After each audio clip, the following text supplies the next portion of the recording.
你有没有这种感觉？影片发出去，然后就没了。你花了好几个小时做内容，结果观看数停在那里不动。你开始怀疑是内容不好，缩图不对，还是 YouTube 根本就没有在推你？我告诉你，你猜错了。而且几乎所有卡关的创造者都猜错了同一件事情。看完这支影片，你会知道 YouTube 的推播逻辑是怎么运作的，以及你现在可以做什么让它开始推你。How's Grayson？ 这频道专门拆解 YouTube 流量以及变现逻辑。如果你想把频道当成事业来做，一定要记得订阅。我也准备了一份 YouTube 新手成功宝典，你可以在留言区去免费领取。很多创造者他们有一个根深蒂固的误解，觉得 YouTube 的工作室发现你，然后把你的影片丢给一大群人去观看他们的反应，这个想法是完全错了。YouTube 它是一个极度厌恶风险的平台，它有几十亿支的影片，几十亿个观众，整个商业模式就是让人待在平台上面越久越好，所以它不能够承受把错误的影片推给错误的人，每一次推荐的都必须要准确，准确到让那个观众觉得这支影片好像就是为他而做的，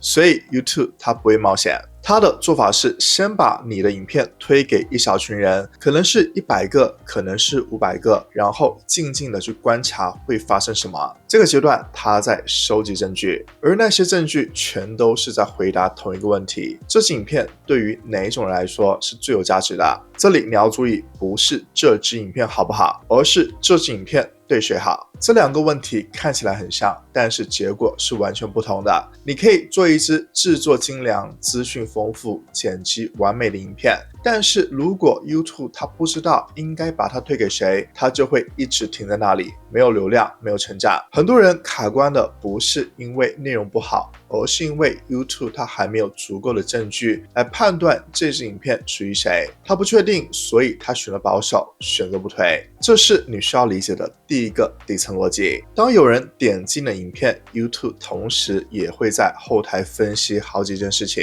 这个人过去48小时还看了什么类型的影片，他今天搜寻了什么关键字，他通常会把影片看多久，点进你的影片之后他做了什么，继续看了你的其他影片吗？还是直接关掉 YouTube 了？每一个动作都是一条线索。 YouTube 建立的不是你的轮廓，而是观看你影片的那个人的轮廓。当他看到足够多的观众有类似的行为模式，他就确认了一件事情：你的影片属于哪个群集。那什么叫群集呢？举个例子来说，100个人看了我频道里面的 YouTube 成长的影片， YouTube 他就会发现100个人最近还看了行销漏斗、内容策略、创业相关的影片，他们跳过了游戏和美妆，习惯用1.5倍的速度看完长影片，还会在商业成长的内容下面留言互动，这就是一个行为的群集。换个例子，如果说你现在做的是健身频道，你的观众可能同时在看饮食控制、运动科学、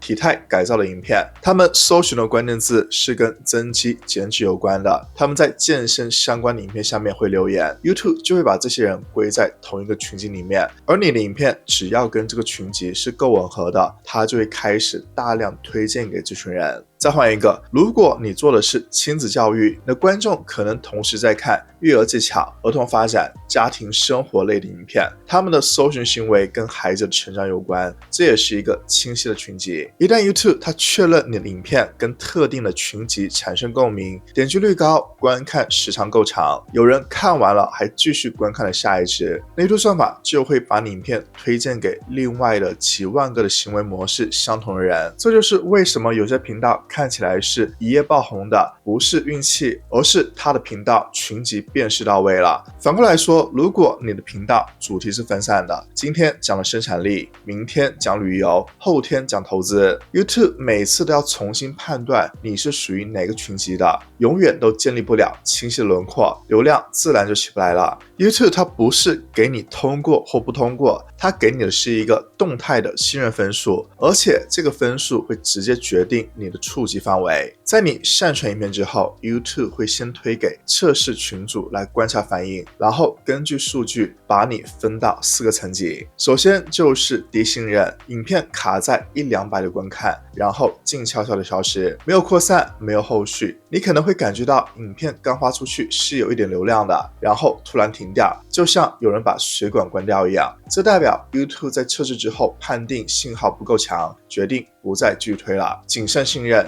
YouTube 开始慢慢给你多一点流量，但是同时还在持续的观察。这个阶段它的特征是观看数会缓慢的爬升，但是爬升的很慢，感觉每次都差一点点就要起飞了，却又飞不起来。YouTube 它在这里其实就在等你证明自己信号够稳，它才会继续往下走。接下来是中度信任，稳定成长，触及持续扩大。这个阶段你的影片开始有比较稳定流量，但是成长速度还是受限的， YouTube 还在等更强的确认信号才会加速推播。很多人做了一段时间的创造者就会卡在这里，感觉有在涨，但是涨得很慢，原因就是还差一步到达高度信任。那最后一个呢，就是高度信任，就像是直接打开了水闸，因为你的信号太强了，太一致了，无可否认 YouTube 它会觉得值得把赌注压大一点。那这个阶段它的特征就是流量突然跳升，订阅者快速增加，影片开始出现在了大量的推荐栏里面。那中度信任和高度信任它的差别在哪里呢？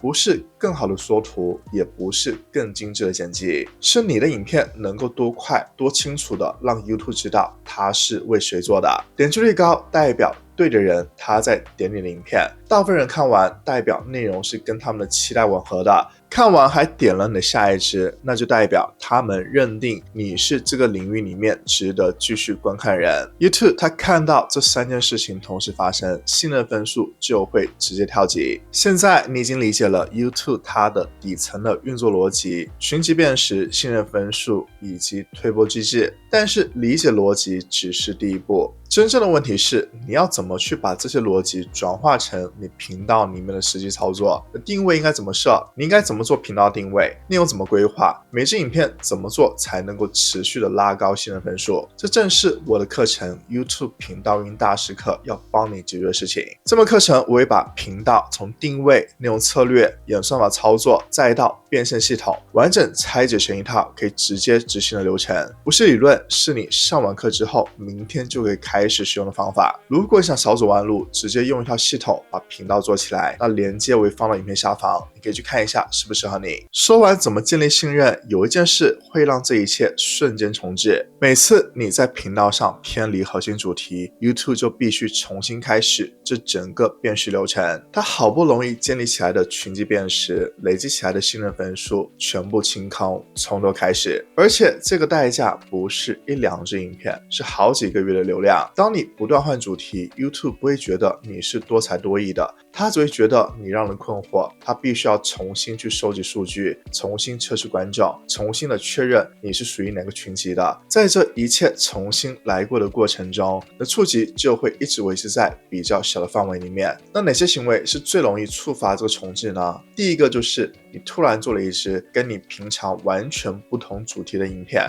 你的频道平常是讲商业成长的，你突然发了一支旅游 vlog， YouTube 它不知道应该怎么去处理这支影片，它不属于你原本的群集，推给原本的观众，他们可能也没兴趣。结果呢，就是这支影片它的流量很差，同时还拖累了整个频道的信任分数。第二呢，就是短时间里面连续的就换了好几个主题的方向，这会让 YouTube 完全无法建立稳定的轮廓，每次都要重新判断，最终选择完全保守处理。第三呢，就是频道的定位本身就是不清晰的。如果你的频道它从一开始就是做了各种不同内容， YouTube 它从来就没有办法对你建立信任，你的每支影片都像是在从零开始。这也是为什么很多的创作者他们做了1-2年，却感觉像是每次都是在重新出发。问题不是努力不够，是每次努力的方向都在让 YouTube 更加困惑。那要提高你的信任分数， YouTube 它会看3件事情。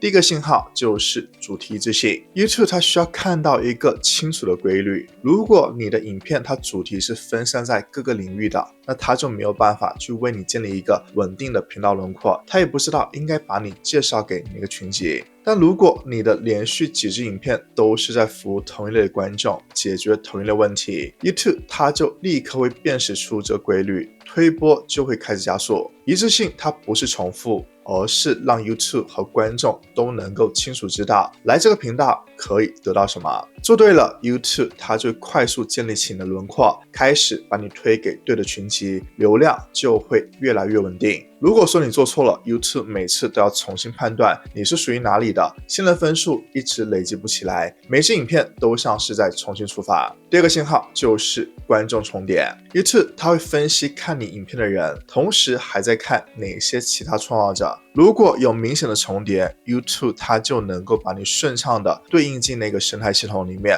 触及率就会自然跟着扩大。这就是为什么利基越清晰，成长越快，你的焦点越集中，重叠就越明显， YouTube 就越容易把你推荐给对人。在你做对的时候， YouTube 它会把你纳入一个清晰的内容生态系统里面，你的影片开始出现在了同领域以及其他创造者的推荐栏位里面，带来了精准的新的观众。做错了，你的观众群就太分散，没有明显的行为重叠， YouTube 找不到一个清晰的生态系统来把你对应进去，触及就会自然受限。那第三个讯号呢，就是相对留存率。重要的不是你的影片被看了几分钟的绝对数字，而是你跟同领域的其他影片相比，留住了多少比例的观众。如果你的利基市场它的平均的留存率是 40%， 你的影片做到了 55%， YouTube 就会把这个差距视为是一个强烈的讯号。它的逻辑很简单，这个创造者比同类型的人更能够抓住观众的注意力，值得多推。你不需要让每个人看完每一秒，你需要的是让他们比平常看得更多。要提高留存率，最关键的是两个地方，一个就是开场的30秒以及影片的中段。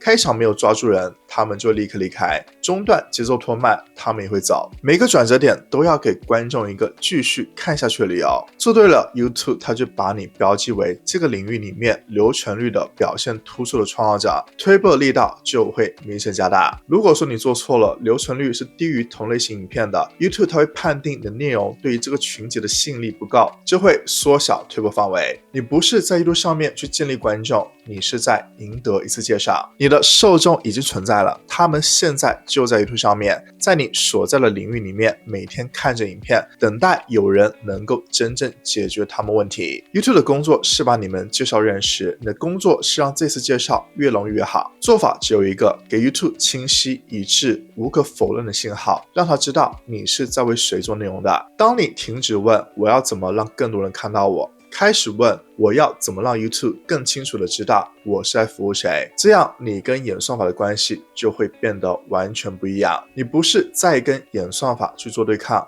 你是在跟他合作。现在问你自己一个问题，如果有人第一次来到你频道，他们能在5秒内知道你在做什么，你在服务谁吗？如果答案不是绝对可以，这件事比你现在在做的任何事都重要，先把它解决了。但假设你已经解决了定位问题，流量开始进来了，下一个问题就是这些流量要怎么变成钱？1000订阅4000小时的门槛要怎么达到？达到之后又能够赚多少？那这些问题呢，我在这支影片里面全部拆给你看了，你可以现在就点注观看。如果你现在想认真的去把频道做起来，那这支影片呢，你绝对不能错过。推吧，你需要的答案全部告诉你。